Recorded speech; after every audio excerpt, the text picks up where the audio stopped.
beautifuls, this is Aromie here, and welcome back to Lucid9. We are here about to head to career day. And we're also curious about what Mizaki's job is, which I'm pretty sure is like modeling or something. As the teacher continues to survey the classroom, I feel a nudge against my arm. I'm surprised you brought it up. What? Usually you wouldn't say anything even if you noticed. You would have thought it too much trouble. Her words are remarkably neutral. It's awkward. It feels like a trap. I think you should stop pretending like you actually know me, or that you have a brain. You're insufferable. Bye, Elizabeth. Bye. She storms to the back of the room in a huff. I'm insufferable? She's done far worse, and she's still judging me. What a hypocrite. Alright, looks like everyone else is here. Me and the main character both despise Elizabeth, to be honest. To the courtyard. Destiny awaits. There are more than a few old eyes, but everyone obediently files out of the classroom. Come on, man. This is better than, like, going to class, right? You just have to walk around and pretend you're interested in these careers. Unless some of you are actually really interested in certain careers. Our class pours into the courtyard, which currently resembles a crowded street market. Columns of booths are set in orderly lines, each attempting to outshine the others with progressively more outrageous signage, and progressively louder music. I wonder if they've got a booth for my future job. Come to think of it, in all the 203 times he's talked about his dream, he's never once mentioned his future job, just all the things he'll own. Oh, and what might that be? Isn't it obvious, with my stunning looks and all? So, a trash can? Is that even a job? Of course it's a job. Oh, well, no, I want to be a model. That's ridiculous. Wait, it's not as silly as it seems. I mean, seeing how he just believed that being a trash can was a profession, he can't have a job that requires him to think. He also can't have a job that requires social interaction. He'd just repel people instead of attracting them. Those are his two biggest flaws, and modeling doesn't need either. And for his looks, I hate to admit it, but he's not so bad looking. He'd probably be able to land himself a girlfriend if he could just keep quiet. It almost sounds like a serious plan. Ihiko, my friend, I'm glad you finally realized the cruel truth. Eh? What are you talking about? I'm just saying that it's a good idea, especially coming from you. Isn't it? Once I become famous, the entire world will be able to witness my magnificence. I'll be on TV, the internet, advertising blimps, basically everywhere. On a second thought, maybe it's a terrible idea. Well, if you don't mind me, I'm off to meet my destiny. And with that, he skips off into the crowd, leaving me awkwardly leaning against the wall like some kind of delinquent. Oh well. I'm not really sure what to do. I'll be wasting my time if I look around, but I'll be wasting my time if I stay here. What a conundrum. You there! Yes? I hear? I turned to the source of the voice, a man in a medical coat, standing in front of a booth, boasting the holographic sign. Way forward for pharmaceuticals, hospital division. Hunch. I'm guessing he's a doctor. Are you interested in becoming a doctor? No, I can't even pronounce half the words. Bodies? Open wounds? Yeah, no. Sorry, I don't think I could deal with the pressure of being a doctor. If that's what you're worried about, then don't worry. I'm a heart surgeon, and I get an entire team of people helping me during the operations. But aren't you the one mostly leading? Well, if I have people helping me...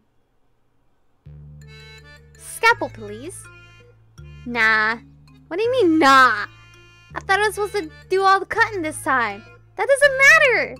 It sure does. I see what's going on here, man. You want to take all the credit. Well, guess what? That ain't happening. What are you talking about? I'm the doctor here. Doctor, the patient is in critical condition. If you don't act fast, he's going to die. The patient is dying. Dang it, give me the scalpel. Whoa there. Don't be getting your scrubs in a bunch. Doctor, the patient is dead. See, look at what you did. Look at what Yeah, no. Yeah, I don't think being a doctor is right for me. Are you sure? We've got a great internship program.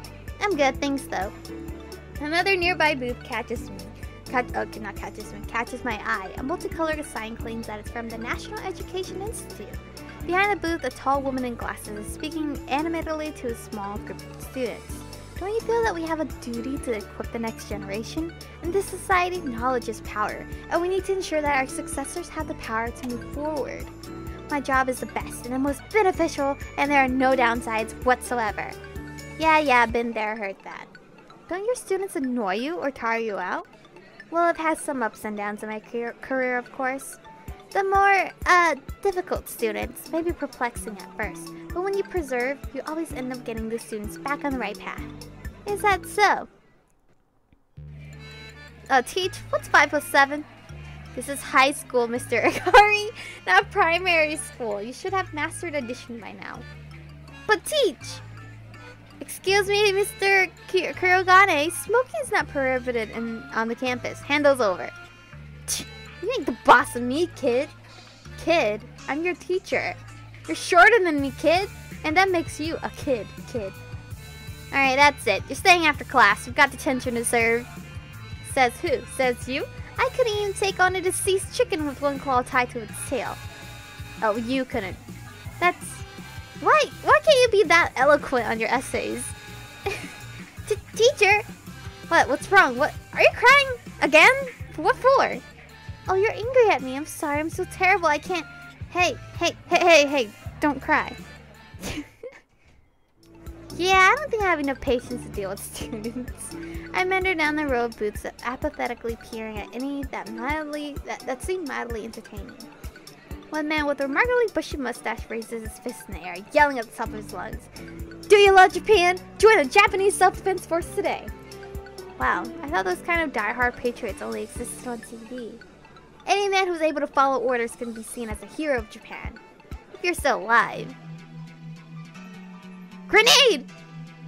Cover it, soldier! What? But we could just run away. Jump on that grenade or I'll have you court-martialed for word. But I'll die. All the better. I mean, I heard that the captain usually does shield grenade for his team so his team can leave. So... But that's if they don't think there's enough time to run. Hop to it! Yeah, no. Not happening. I turn away from the booth. Everything I see is equally unpromising. Do you have a knack for cooking? Why not apply to Lion Culinary School? Gather here, engineers, mathematicians, fellow countrymen. The biggest digital corporation in the world, Lemniscate, has positions open for you. Have you always wanted to help the hurting? Join us at the Cumulus Therapy Center and transform the world, one life at a time. A quick glance in the other direction reveals that I seem to be the only one having trouble. Who are you? Who are these guys? Well, that's Elizabeth and her friend, right? Her friend with the head that I don't like. It's weirdly shaped. I find Elizabeth in deep conversation with a police officer just a few feet away. Wouldn't have thought her to be the type. Maybe she's sucking up to them so they'll let her off for corporate fraud? Meh, I can't really judge her. At least she found something that she's interested in. Me, on the other hand, well, I have nothing. What's up? Can't find your life's calling? What? I turned to the source of the voice. A scraggly man slumped against a rickety folding chair. A worn beanie plopped in his head and a threadbare trench coat thrown over his shoulders. There's no sign on his boot. Is hobo a legitimate career? Ha! Youngsters these days. You hold your future in your own hands and you don't even know what to do with it. Yo, I'm old as heck. Well, I'm not that old, but technically an adult under the government's eyes, and I still don't know what to do. Besides YouTube, but that's not going anywhere currently. You're lucky, you know. There was a time when people didn't have the luxury of choosing their career. Yeah, true. Upon second glance, I noticed that there are several rolling racks of books settled in the back of the booth. There doesn't seem to be any rhyme or reason to their genre. Science fiction, mystery, fantasy, young adult. But they're all under the same name. Are you a writer? He smiles when I ask him this. Heh, what? Surprised? Who do you think I was? An adventurer? Globetrotter? A homeless guy, actually. He throws back his head and laughs. You've got life. I can't wait to read your stories. Somehow I don't think being a writer would fit me. Oh, somebody help me. Whatever should I do? Fear not, generic damsel in distress. I'm the hero. I lost the previous battle, so this is the heroic rematch where I'm guaranteed to win. How fortunate. After you won this final battle, I shall bestow you with an obligatory speech of victory. Hey, you can't just ignore the villain. I got your girl, Yama. Well, spare us with your evil gloating. It'll only lead you to downfall. But I gotta give a motive writ so that we understand your identity as a tragic villain. Now, just put that as a footnote. Okay, I'm tired of this needless banter. I've actually written the princess's backstory so that she's a badass in distress. What? But you didn't even foreshadow that. Too bad. I need to move the plot forward. That's so stupid. No! Yeah, I don't think I can come up with the original material. That's why you just rip off real life, you know? Thanks, but no thanks. He shrugs apathetically as I walk away. Ooh. Who are you? You look tired. A nearly small group of students catches my eyes. They gathered in front of a man in a long, sweeping lab coat. Although his voice is placid or placid, I don't know, there lies an undercurrent of power in every word he says. Life is a fragile thing. There is an unspeakable number of ways for the human body to fail, and even more of it to be broken. Death was accepted as an inevitable part of life, a natural stage in the cycle of this world. But it doesn't have to be that way. What the hell are you, Illuminati? The man in the lab coat straightens as the students break into hurried whispers. Through research, we can create medicine that fights diseases and treats disorders, extending our lives exponentially and maybe indefinitely. No, I don't believe in immortality and real life 2018. That doesn't exist. So he's a medical researcher. He fixes his gaze on each individual in the crowd, not in a hostile manner, but certainly in an unnerving one. A day may come when you can defy death. His eyes land on me. The intelligent arc of his brow and the commanding line of his jaw shifts slightly as he examines me. I feel frozen beneath his piercing gaze. It isn't exactly uncomfortable, just strange. Eventually he turns away, adjusting the golden glasses that are settled on the bridge of his nose. Those aren't golden, they're silver. Gray, black. If you seek to make a lasting influence of the world, join us at WayForward Pharmaceuticals and the Research Division. Together we can accomplish the impossible and prevent the inevitable. The crowd of students break into applause, their faces agape in wonder. I can only scoff. No one can defy death. Anyone who thinks otherwise is just delusional. As I turn away from the WayForward booth, the PA hums live. Attention students, Mayor Inori will be speaking at the center stage in 5 minutes. The students around me gasp audibly, breaking into frantic whispers. Mayor Inori? Here? In person? Who's that? Our school's important, you know. Why wouldn't he come? Come on, let's get a good spot. I follow the massive throng of students gathering around the courtyard center stage. Hello, sir. Sure enough, Mizaru Inori, the ever-popular mayor of Izamu, is in the flesh. He gives the students a cordial wave from behind an impenetrable line of security guards. You know, back in my day when dinosaurs roamed the earth, the section makes a laugh from the crowd. We always ditched career day. We pop over to GFC. We should have seen it before it was renovated, and stuffed ourselves on wings. There were only double S's at the time. Shows you how far we've come as a society, eh? The crowd chuckles again. Among them I catch a distinct tint of Elizabeth's giggle. As usual, she's eagerly jotting notes on her phone, hanging on to the mayor's every word. The brunette, I really don't like the girl's hair. It just looks too thick on her, or maybe her head is too big. She slimmed her head down or something. I don't know. It's just triggering me. Sorry. Surprisingly, she seems equally engrossed in the speech. And yes, I hated career day. Thought it was a waste of time. Thought that they were restraining me at a time when all I wanted to do was explore myself. Who I was, who I wanted to be. But later I realized that I was thinking about career day in the completely wrong way. It wasn't about deciding my future, it was about exploring possibilities. He allows a moment of thoughtful silence before he continues.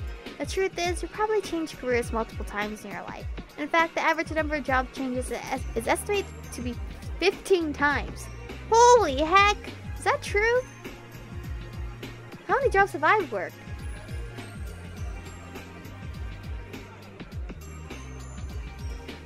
I've worked 5. But 10 more to go, guys.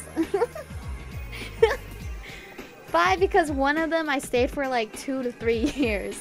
You could be in med school all your life, but have experience in construction, woodworking, design, architecture, statistics, engineering, maybe even ostrich babysitting, or bicycle fishing. Elizabeth smiles into her hand as the students laugh like a perfectly timed track. But as vast as the future is, you know what you don't want to do? You don't want to be hurt. You don't want to go each day full of insecurities, doubts, fears. You don't want to be lied to, or backstabbed, or treated like a fake. I won't lie to you, it's a nasty world out there. But I think that we can all agree that regardless of who we are, or where we're from, we each have an important part to play in the safety of this country. Wow, this man, he has a beautiful speech. I would listen to this all day. So go on, explore, you guys are bright. And hey, you guys are in a better spot than I was. I thought I'd like nothing more than to become an anthropologist. Not that I even knew what that meant at the time, it just sounded cool. This parting sentence elicits another laugh as he steps off of the stage. Offering a final wave, the students erupt into cheers in response. I quickly shuffle away from the crowd before the noise overwhelms me. I don't want to like this guy. Heck, I don't want to like any politician. But he seems to be less evil than the others I've seen. Yeah. Furthermore, he made a good speech. He came across intelligent but genuine. Two major opposites of politics. Maybe I'll vote in his re-election. Maybe. Hello, stranger. Oh? Hey, Mickey. You look cute. I abruptly stopped in my tracks, finally taking in what she's wearing. Well, you're dressed up. Which is putting it lightly. She's draped in a silken kimono that ripples around her figure like water. Hair inset with a minimalistic ribbon and crystal pin. She could own the red carpet or a throne, even with that outfit. Pretty, my mind supplies unhelpfully. I quickly grind that part of my mind to dust. That's all you have to say? Well, what were you expecting? Poetry? You want me to say a haiku? Oh, dearest, you liken yourself to starlight, with eyes like the moon and a mouth like the purest golden flame the sun did see. She promptly slaps me on the back. Very funny, Shakespeare, too. Although I am impressed. Your recitation was pretty decent. I feel like she's insulting me, but she generally seems shocked. So what brings you here? Do you want to become a model? Oh, a what? Oh, no need to be embarrassed. Male models are hardly anything new. However, they do tend to be physically fit. Do you happen to have a six-pack? I'll pretend I heard none of that. I have a six-pack at the store, sitting by the sodas. That would be my comeback, because I'm stupid like that. What makes you think I would ever want to be a model? You're standing by my company's booth. We are a modeling company. I told you guys, she was a model.